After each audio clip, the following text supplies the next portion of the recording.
23-year-old Allan Bryant Jr, a young and vibrant young man, left his friend's engagement party and headed to the Styx nightclub in Glenrothes. At around 2 a.m, when the club was closing, Allan can be seen leaving on CCTV, slightly stumbling on his way out. He exits from sight of the CCTV cameras and he is never seen again. No one has seen him, heard from him, or knows where he is. Allan is a missing person and is one of Scotland's biggest missing person cases in history. With strange witness statements, false claims and unexplained incidents following his disappearance, Allan's out-of-character disappearance remains baffling and concerning to all affected. Today, Missing Mysteries explores the case of Allan Bryant Jr. Allan was 23 years old at the time of his disappearance. Allan is described as white, 5 foot 6 inches tall, with medium build and short brown hair, with blue eyes and has tattoos on both of his arms. When he was last seen, he was known to be wearing a t-shirt with 3 bands of colour striped across horizontally. The colours were navy blue at the top, grey in the middle and white at the bottom. He was wearing dark coloured jeans and grey leather plimsolls.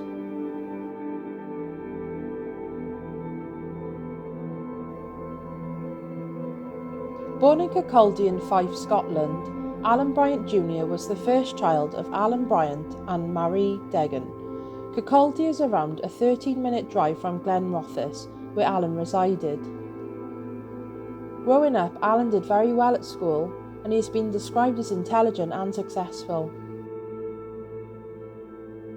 Allan is the firstborn child and son to his father Allan Bryant Sr and his mother Marie Degan. Allan has 2 sisters named Amy and Sophie, both of which are younger than him. Allan was born in Kirkcaldy, as were his sisters, but has never resided there. Allan lived with his family in Ednam Drive, which is approximately 1 mile from the Styx nightclub where he was last seen. His sister Amy explained that she got on so well with Allan due to their age gap, and his young sister, being only 9 years old when he disappeared, has been affected massively by his disappearance. The relationship Allan had with his family is described as close, and Allan's family love him dearly and he is missed massively by them. The impact on the family has been massive, and his father has described his disappearance as horrendous. The family are never able to switch off, wondering what happened to Allan, is he safe? And they suffer every single day with never-ending thoughts of the possibilities and reasons around his disappearance. His disappearance has plagued the family, and with no answers still to this day, only one can imagine the pain and suffering they experience on a daily basis. The family run a Facebook page just for Allan, and the community have been extremely supportive of it, encouraging people to keep a lookout and keep Allan's disappearance in the public eye.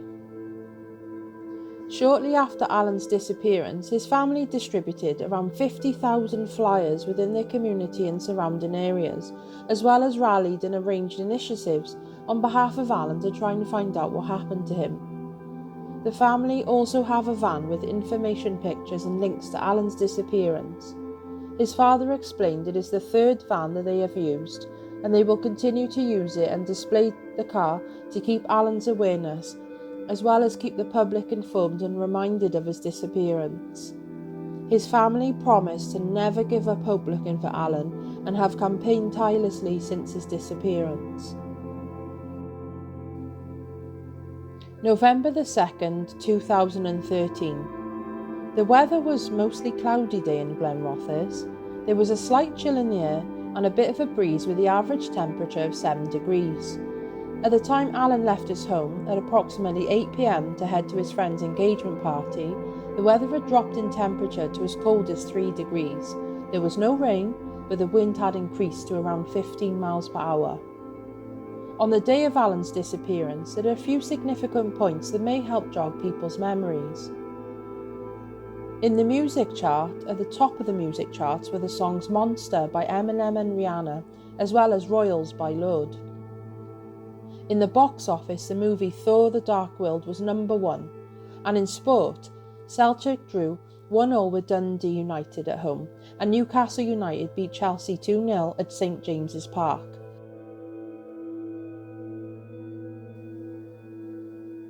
The day of Allan's disappearance, his father explained that Allan was in such a happy mood, and it was described as a typical Saturday.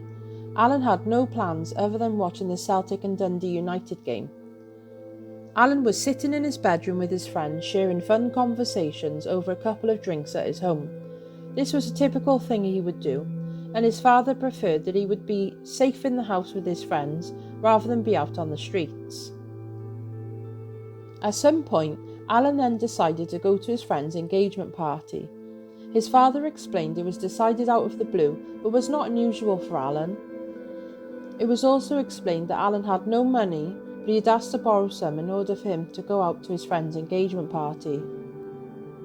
The last time Allan was seen, he was in a happy and uplifted mood and super excited by the thought of attending his friend's engagement party. There were no indicators of any upset or distress, and neither did the family experience any issues or have any problems that day. Nothing was out of the ordinary.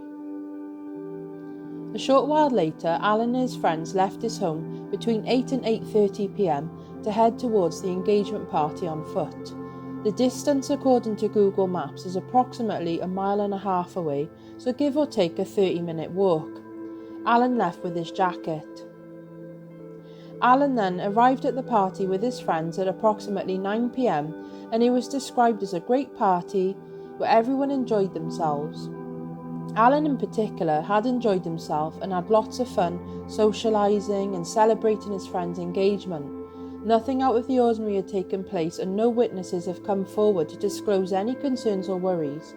By all accounts, it was your average fun-filled party. The party came to an end at around midnight, where the Leslie Golf Club venue was shutting down for the evening. The party was so good, most people wanted to continue the party, so they decided to head to the local nightclub via a minibus to continue the night. Allan left his jacket at the golf club. The group headed to Styx nightclub, which is approximately 2.5 miles from Leslie Golf Club, at around a 6-minute drive. Allan had arrived shortly after 12 a.m. to the nightclub with his friends to continue with the partygoers. At around 2 a.m, when the Styx nightclub was preparing to shut down and close for the night, Allan had exited the club on foot and proceeded to walk in the direction towards the Tans Hill roundabout, which is the same route back in the direction of which the minibus had drove from. The last known footage of Allan is at 2:02 a.m. on CCTV outside the nightclub. Allan's father has explained to me that there are 2 separate witness statements that Allan was seen after this time outside the nightclub at around 2:10 a.m, where Allan was given a cigarette. The other witness statements claimed that Allan was seen slouched near the door at around 2:20 a.m, and that witness was picking people up from the nightclub. This suggests that Allan never left the nightclub at 2:02 a.m. and had in fact stayed for almost 20 minutes after the last known footage. Further witness statements have claimed that a loud scream from a woman could be heard, with one witness stating it was around 2:15 a.m. and the other saying it was approximately 2:20 a.m. Allan's father believes that Allan may have walked around the back of the nightclub to see who was still about, and that his father has seen all of the CCTV that the police held on file. He states that Allan does not come back in view of the camera around the front, and that there was a camera around the back of the club but the police failed to obtain the footage. This explains why Allan could not be seen again. There are pictures available to evidence that this is the case as displayed. Now that we have an idea of the story, let's take a look at the timeline of events.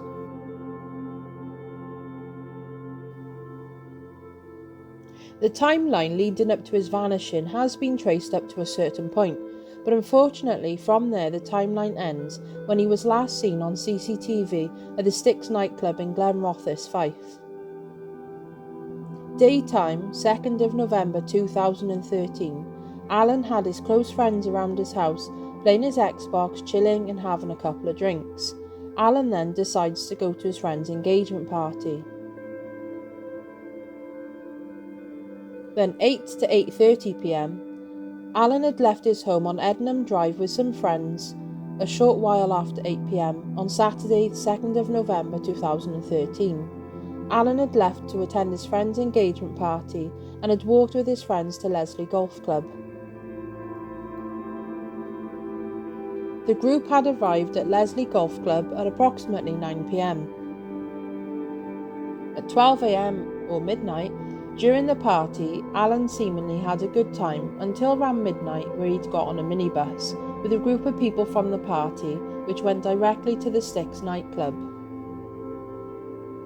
Shortly after midnight, they had arrived at the Styx nightclub. The nightclub is around 1 mile away from Allan's home. At 2:02 a.m, the last known CCTV footage. At 2:02 a.m, CCTV footage from the nightclub shows Allan exiting the club alone.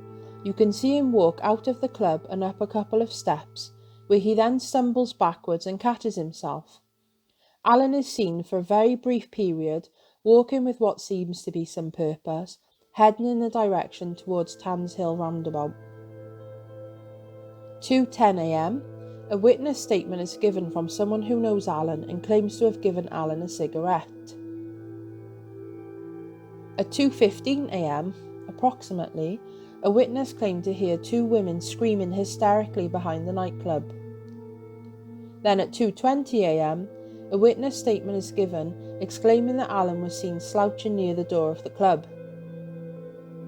When his family realised he had not returned home later that morning, they began to grow concerned as they had not received any communication about his whereabouts.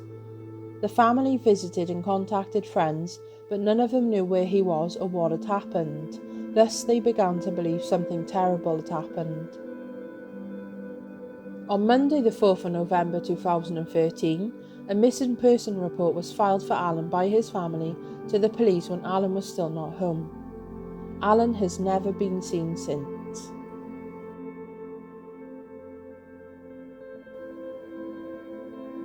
Behind Styx nightclub is a resident security company who had around 15 CCTV cameras in place. Allan's father contacted the firm himself to discover what may be available. He was told that the cameras had never been checked, and as 2 months had passed since the night, the content had been overwritten and was no longer available.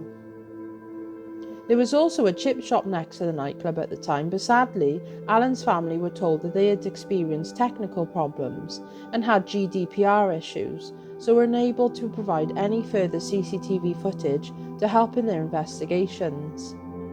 The last known footage of Allan is captured on CCTV at 2:02 a.m. at the front of the Styx nightclub. A family had come forward with a lead regarding the strange circling of a black van in the moments leading up to Allan's disappearance. The van was said to have been seen multiple times hovering around the nightclub, and it was detailed as suspicious. Speaking with Allan's father, he had confirmed that the van was seen approximately 3 times. Allan had sadly experienced difficulties with the family on his street, whereby a young man in the family had turned against Allan for no apparent reason other than for wanting to fight. The young man was described by Allan's father as someone who was always talking about fighting and had eventually started threatening Allan, saying, "Allan Bryant, I'm gonna kill you." Bricks were thrown through windows and it became very personal. An incident had also happened where Allan was attacked by the family with a golf club, and he was told, "It's a good job you're sleeping, Allan, otherwise I'd have killed you." Detective Inspector Kevin Huliston from the Major Investigation Team, Police Scotland, had been leading the inquiry for Allan. The case is currently overseen by Scott Roxburgh, who is still the officer in charge with the MIT team. The police were aware of the last known footage of Allan leaving the nightclub and held on to it for 7 months before releasing it to Allan's family. This is a huge failing from Police Scotland, and this footage, it is crucial to Allan's disappearance. The police also failed to carry out the gathering of witness statements until 17 months after his disappearance. As many will know, it is crucial to obtain witness statements as soon as practically possible. In 2017, the police had issued a search warrant at a house in Barton Place. The house was on the same road that Allan was alleged to have gone that night. 2 witnesses claimed that the occupant had claimed to have killed Allan that night. They exclaimed the young man had opened a drawer, pulled out a tooth, and said it belonged to Allan. The police conducted a 5-week-long thorough forensic search on the house. The tooth was tested and it was confirmed it belonged to a baby. No further evidence was found in that house. Another witness report had come through saying the same man was seen the night Allan went missing and that he was covered in blood. But when this was followed up by the police, the witness claimed she got the date wrong. In 2018, the police searched the River Leven following information from a member of the public. The river runs through Glenrothes and is just a small kilometre away from the Styx nightclub. The search found no trace. And in late 2020, human remains were found in an industrial estate, had likely been there for some time and were not too far from the place where Allan was last seen. It took days for the tests to be carried out, but the news came to the family that the remains did not belong to Allan. To this date, no charges have ever been made in relation to the disappearance of Allan. At Missing Mysteries, we like to consider external points as part of our investigations. We have a list of key points to consider in the case of Allan. The first point is, Allan's mobile phone was broken and he had not used it since being broken for around 2 weeks before his disappearance. Therefore, there was no way to contact Allan directly. As much as this may seem troubling, Allan would always make an effort to get in touch with his family by calling, texting, or using Facebook to get in touch with his family. Point 2. Allan did not go home as he usually would in the morning from the night out. As his phone was not working and he was not seen, his family began to ask his close friends of his whereabouts and discovered that no one seemed to know where he ended up. Point 3. The Monday came, the 4th of November, and a missing persons report was filed for Allan by his family. Point 4. It is known that Allan didn't have any personal identifying items on him, such as a wallet, mobile phone, bank cards, ID cards, etc. He also didn't have any money with him and had left his jacket at the Leslie Golf Club. Point 5. Allan lived less than 1 mile away from the nightclub and would take an average of 13 or so minutes to walk home if he did as he usually would. Point 6. Allan's father explained that Allan could handle his drink, and even though the CCTV shows Allan stumbling, he has been seen in far worse states than that. Point 7. Further witness reports have claimed that Allan had planned to head over to a house to attend a house party in Barton Place, this being about a mile away from the nightclub. This party was alleged to continue on until around 5 a.m. that morning. However, no person has been able to verify with absolute certainty that Allan had arrived at the house. There is no record of this house party taking place on social media. It is also apparent, although not confirmed, that an amount of 3 parties took place on Barton Place that night. Point 8. Mysteriously and without explanation, a member of the party had closed his Facebook account the day Allan disappeared, and there were no social media posts shared on any of Allan's friends' social media accounts.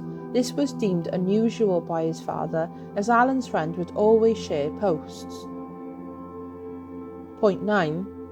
A week after Allan disappeared, Allan was due to attend a court hearing in which Allan was being challenged about accidentally smashing a window at the local village bottle shop 4 weeks earlier.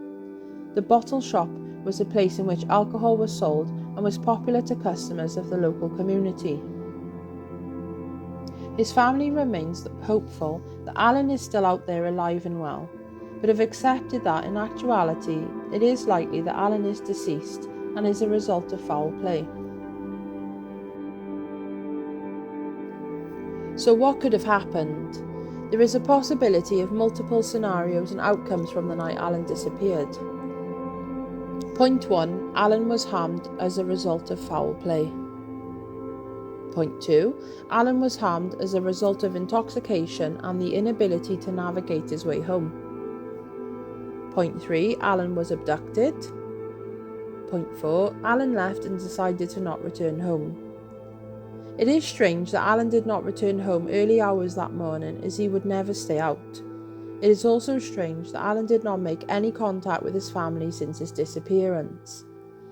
It is a complete mystery to this day and remains the most significant missing person case ever faced by Fife police.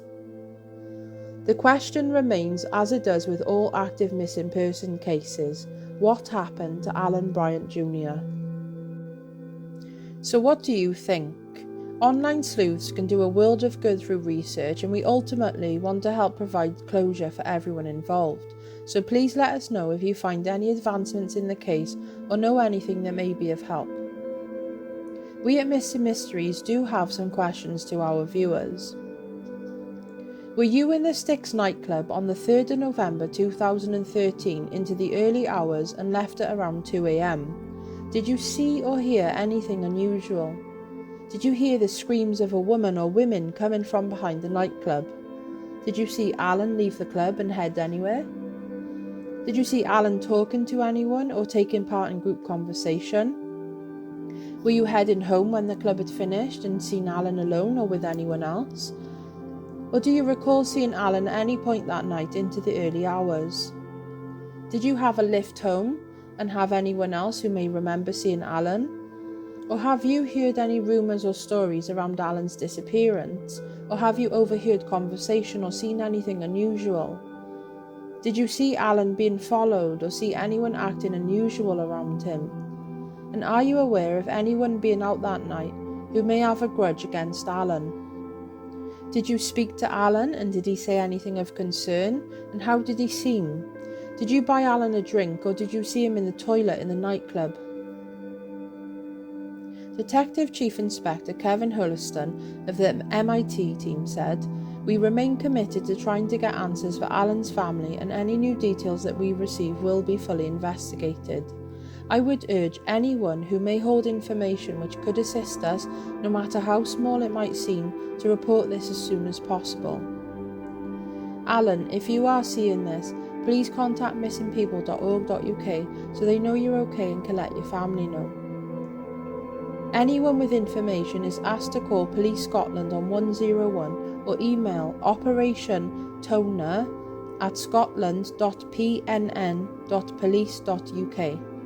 Contact the independent charity Crime Stoppers anonymously on 0800 555 111 or call or text the national charity Missing People on 116 000.